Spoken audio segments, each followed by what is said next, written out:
এই যে আপনাদেরকে আজকে চালতা গাছটা আবার দেখাচ্ছি এই কারণে যে আপনারা বুঝতে পারবেন। এই যে দেখুন চালতা ফুলটা ফুটেছে। সেদিন আপনাদেরকে চালতা একদম কাছ থেকে ছোটো কুড়ির মতো দেখিয়েছিলাম।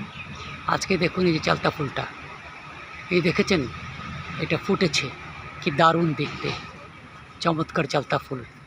এদিকটা আরেকটা চালতা ফুল ফুটেছে, এই মাঝখানটা হলুদ, আর পাপড়িগুলো দেখুন 1 2 3 4 5 5টি পাপড়ি। এই যে দেখুন সেদিন আপনাদেরকে দেখিয়েছিলাম এরকম এটা এই চালতা ফুলটা, এটা যখন ফুটে তখন আপনি দেখুন এই যে পাপড়িগুলো এরকম বের হয়, পাপড়িগুলো বেশ বড় বড় পাপড়িগুলো হয়ে যায়।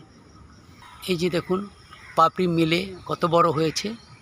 এই জায়গাটায় দেখুন গাছের মধ্যে থেকে এই যে পাপড়িগুলো, এই যে দেখুন দর্শক, এই যে পাপড়ি, এই যে পাপড়িটা দেখতে পেয়েছেন আমার হাতে, এই যে পাপড়ি এরকম, পাপড়িটা ফুটলে এরকম হয়ে যায়। আর এগুলি আসলে এই ছোট ছোট এগুলোই এই জিনিসগুলি আপনার পরে পাপড়িতে রূপান্তরিত হয়। আজ এই পর্যন্তই, তাহলে চালতা ফুল দেখলেন আপনারা। আল্লাহ হাফেজ।